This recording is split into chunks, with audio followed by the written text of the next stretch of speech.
You're listening to In My Humble Opinion with Maxilia Robinson and Charles Lewis. Only on 101.3 Jams. IMHO Talk Show. Sir Charles, Miss Max, Razor, Ron, Patty. And as promised, y'all, we are joined by a very, very special guest. And right now I'm going to kick it over to Miss Maxilia. Yeah, so as we promised you, family, we're talking to Trina Murphy today, who is the aunt of Nelson County teen Alexis Murphy, who disappeared some years ago.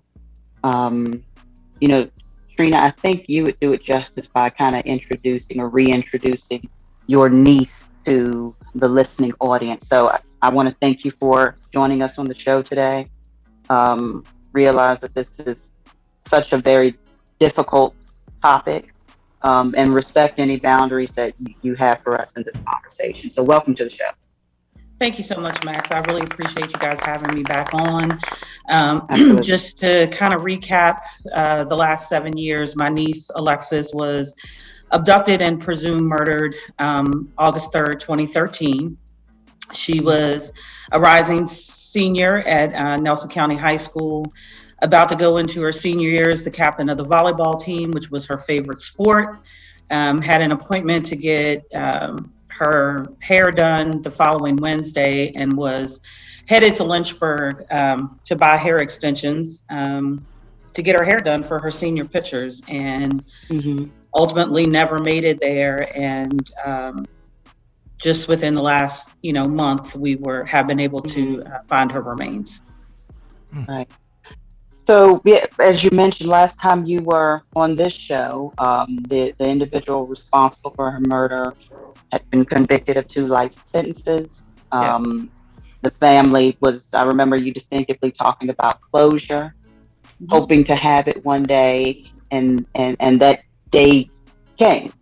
Yes. And so I'm wondering, can you talk to us about whether or not that closure, finding her remains, measured up to what you thought that would be like when she was returned home? Yeah, so, I've said this often, that there really is no process for the missing. In death, there's a process. You go through the stages of grief that, we're all familiar with, unfortunately, but there's no stages for the missing portion. When someone is missing, you kind of wax and wane between hope and despair. And 7 years is a long time to do that. I keep trying to find a different word than closure. Haven't quite come up with one yet, but the truth is there will never be closure, because this has fundamentally changed who we are as people. It's changed our community. So I don't know that closure is the right word, but and how I feel, how I felt, I think that the thing that I felt the most was relief, that we no longer had to wonder. Right.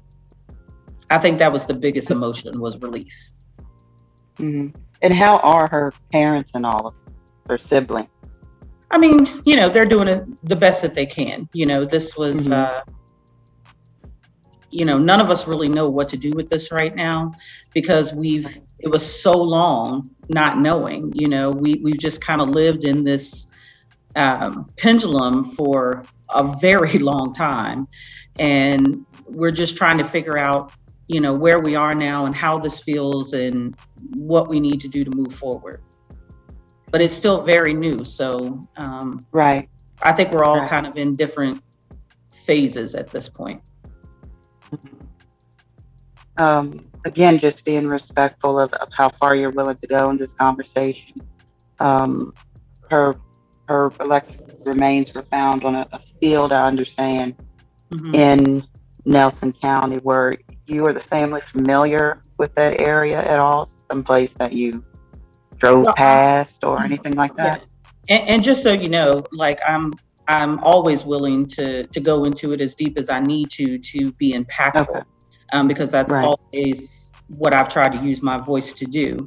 I cannot go into particulars about the case or, like specifics about where she was found and all of that. I am familiar with where it was. I mean, that information has kind of been given to the public.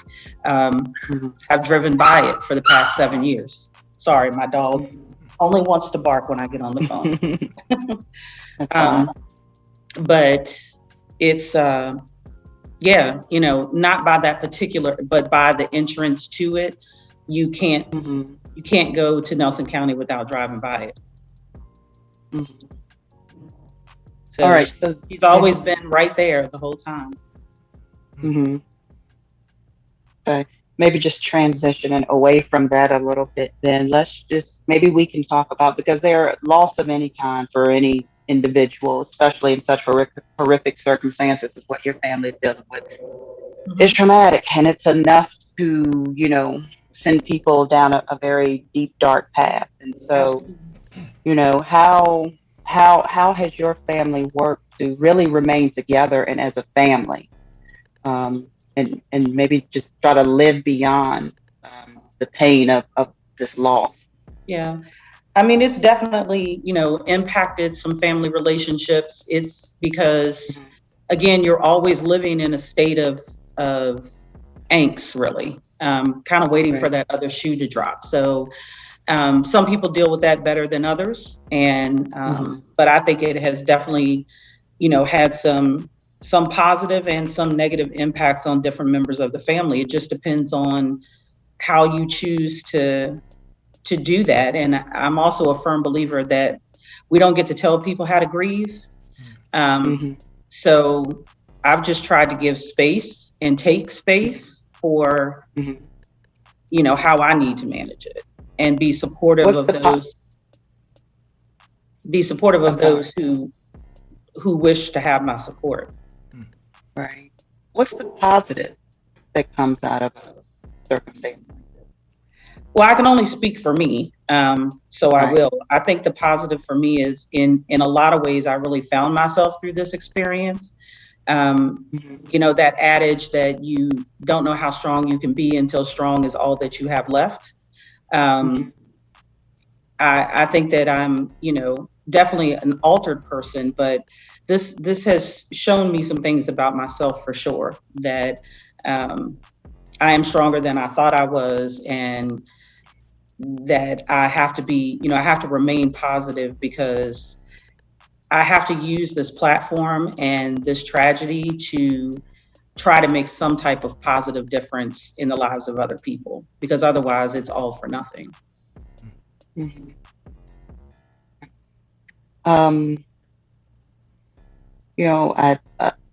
I hate to frame this next question wrong, because it's okay. I don't want to project anything on your family, but when you think about all of us walking this earth with a purpose, right? Placed here for a reason, and then you have a 17-year-old innocent child that was stripped from her life, her family, in such a horrible way. Do you think about why your niece, what the role she was to play here on this earth? Absolutely. That question has been paramount in my mind and I'm sure her mom and dad as well. Like, why her? Someone with such a bright future and never really got to see anything of the world or experience, a lot of things. And I'll probably get into some trouble for this one, but we're in the African American community, we're taught from a very young age not to question God. And I, okay, but I get it. But there's no way for you to go through something like this and not question why it happened to you. Absolutely. So that, I'm not even entertaining that, but absolutely I've questioned. I've been really angry that it was her. It could have been anybody. It could have but that's part of the grieving process. Like I did that when my father passed away. I lost my father when he was 59 years old, and he was an amazing dad and an amazing husband and an amazing person. And it's like, I'm like, okay, well, why didn't some dad that doesn't take care of his kids die at 59? You know what I mean? Like that's just human nature to me. So then what's the best answer you came up with, or you haven't even gotten that far yet? As to the why? I don't know that we will ever know. Clearly this was something that happened to us. I don't know why it happened to us, but again, I go back to what do we do with it now? Because you can't change it. So we can, it's interesting that you asked that question, because I was having a conversation with two really good friends of mine about 2 weeks ago. And we were talking about different things that had happened in the 7 years and her case. And one of my friends was like, I would have folded by now. And many people would have. And, but I asked her, I said, what is that? Like, what does I would have folded mean? Like, what am I supposed to do? Like, do I stop going to work? Do I stop, pursuing my interests? Like, I don't have a reference for folding. And she said, well, I just think mentally I would have shut down. Like I wouldn't be able to function.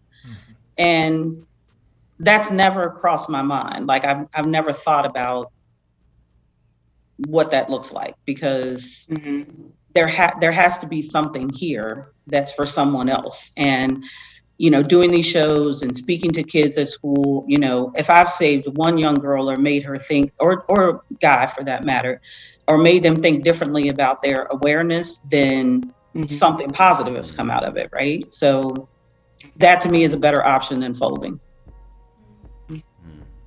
And it would be very easy for me to go in a room and just never come out. Yeah, absolutely. And do you, as a spiritual person myself, I guess my next natural question is that something you innately feel like you had? You had enough in you to not fold, or did you have to lean on your faith or something else in order to keep from to resist that feeling? Yeah, I consider myself much more of a spiritual person than I do a religious person. I was born and raised in church, as most of us were. My faith is extremely strong. I just, I have leaned on my faith. I have leaned on the genuine people in my life. It's like I have had meltdowns that I didn't think I was going to come back from, because, of course, we're discussing Alexis now, but real life still goes on.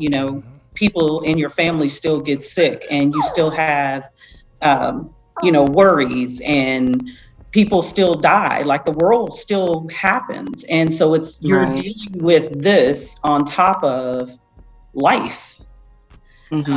So it can get a little overwhelming for sure.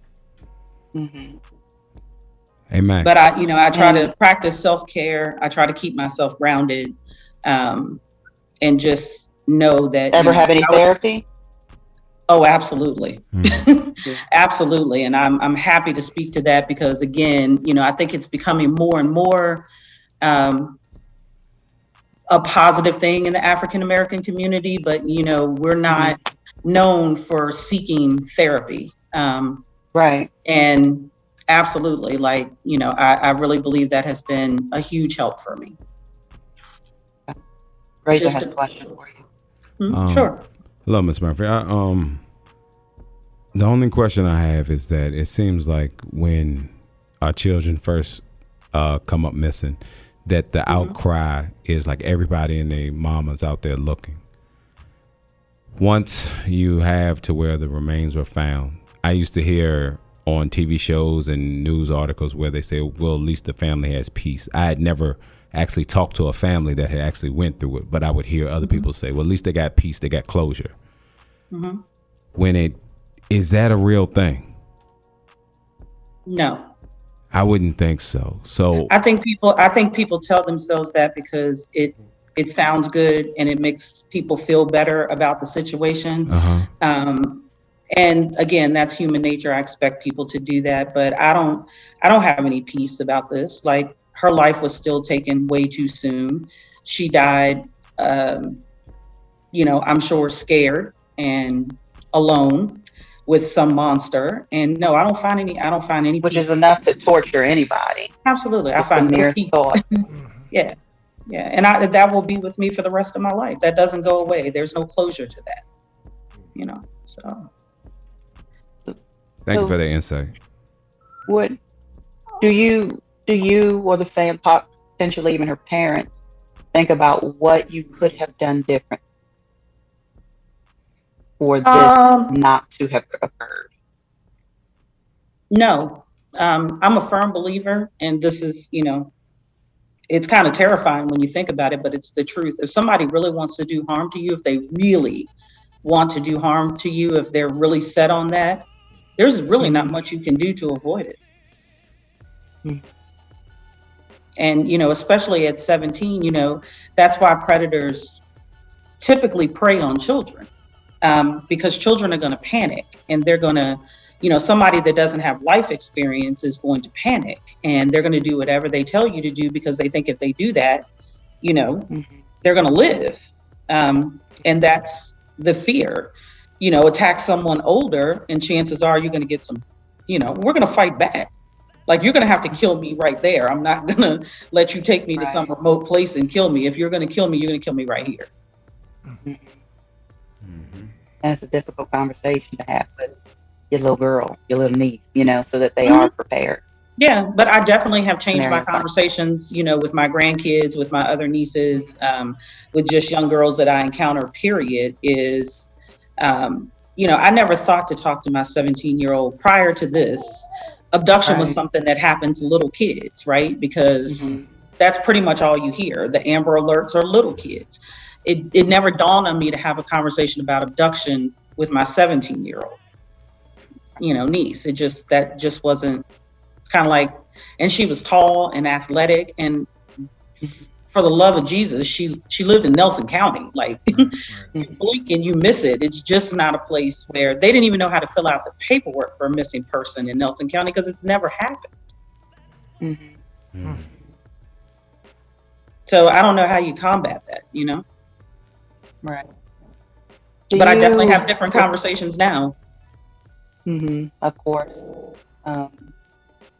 Do you, without giving too much platform to the individual responsible for this, but do you, another one of those things that we talk about in the Black community, Black church and what have you, is that, to get by, have to forget. Not, I don't know if that's even a conversation that you have about the person that's responsible. Oh yeah, and that's one place where I can kind of agree with my religious background, because if I don't, I could hate him very easily, but then he takes something else from me. I refuse to give him any more power. I refuse to give him the opportunity to take anything away. And what he has done, he has, however we end up when we leave here, he's got to deal with that. That's no longer my burden to carry. I refuse to carry that burden. Not doing it. Can I ask whether or not he's tried to reach out to any of your family members, yourself? No, he hasn't. During these? No. So let's talk about next steps, because like you said, you have to make sure that Alexis's life wasn't in vain. What do you do to make sure? I'm sorry. I'm kind of all over the place with where I'm going now. I really don't know how I want to move forward. I know I want to move forward. I just haven't really pinpointed what that looks like yet. Just haven't gotten to that point. Like, I'm just thinking about what's going to be the most impactful and how I can reach the most people. So I don't know. I'm tossing some ideas around. I'm thinking about hiring a life coach just to kind of give me some guidance on, next steps. But right now I just don't know.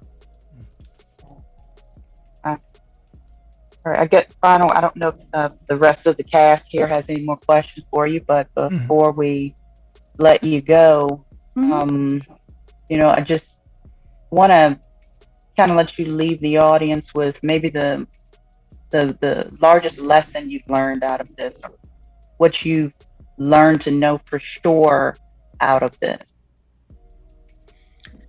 I think what I know for sure is that life is unpredictable, and that's not just a statement. It's really unpredictable, and you never know what kind of situation you're going to find yourself in.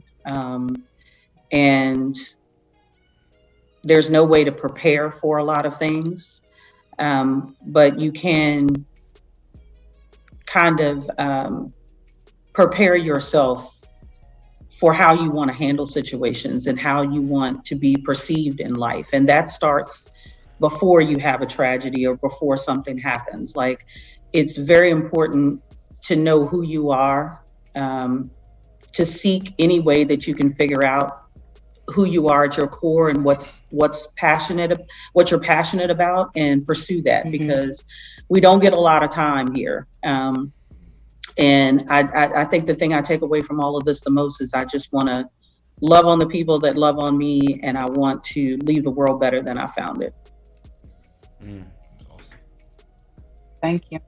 That's awesome. Thank you for being willing to talk with us, sharing your day with us. Absolutely. We really appreciate it. Hey, Miss I Max, really appreciate you having me. hey, Miss Max and Miss Murphy, may I ask one thing in closing, coming from a black male? Absolutely. Yes. All right, thank you. We sitting here, and of course along with Patty, but as black males, what's stuck in my head is the thought that goes unspoken from so many of our sisters, that they feel unprotected as a black woman in this society. And then from Mayor Walker saying it on up to someone like Serena Williams saying it, right? So what have you learned that you could impart on us as far as doing better, not as a community, but as black men in particular, like to look out for our sisters? Yeah, that's a deep question, Charles. I love black men. My father was a black man. I just feel like if we could just, as a people, stop being in competition with each other and really come together, whether it's male, female, regardless, but we've got to get back to a village. When I was growing up, it was a village. Like, if you did something wrong in the street, your neighbor beat your behind, sent you home, and you got it again.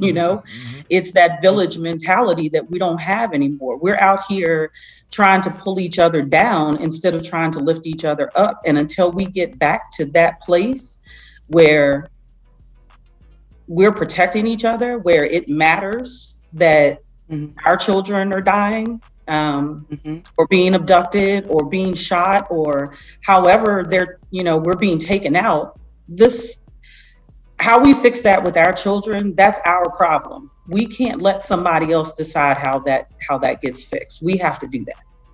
And we have to do that internally. So it's not just about your kids or my kids, it's about everybody's kids. And there's a new movement in Charlottesville, the Buck Squad. I know everybody's heard about it. I think they're doing a wonderful thing. And I have to say that publicly. It's because they're not asking for anybody else to fix it. They're going out and trying to fix it before we have to have a funeral. Right. And that's where it starts. Yep. Thank you. Thank you. You're welcome. That's all I got, Miss Max. You're welcome back anytime. Got our prayers, sincerely, our prayers to you and your family. Thank you so much. And when I figure out how to move forward and what my project will be, I'll definitely come back on and talk to you guys about it. We appreciate that. Thank you. All right. You guys have a wonderful Sunday. You too. You too. Bye-bye. Miss Max, let's take a quick break and then just say our goodbyes. Hey, Charles, we should just go ahead and close. Go ahead and close? Hey, yeah, we should just go ahead and close. Razor want to pay attention to the clock now, Max. I think I'm gonna respect Nah, that. not that. This is more has to do with Miss Murphy. Yeah. With what she just now gave us, man. Yeah. Like, to give dialogue after what her and Max just did. Yeah. We can't do it justice, man. Max, take us home, man. I agree. Good way to end it. Yeah.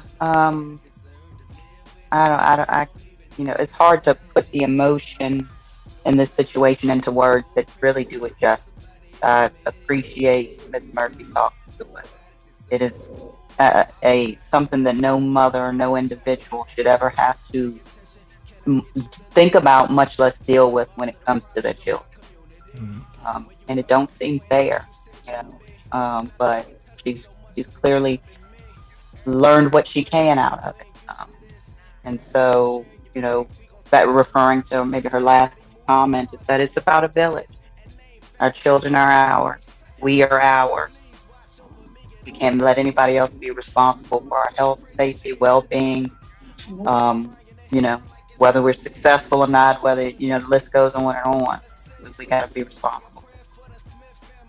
Well And said. so with that, I tell the city to, as usual, to take care of themselves and take care of each other. Learn the lesson. All right.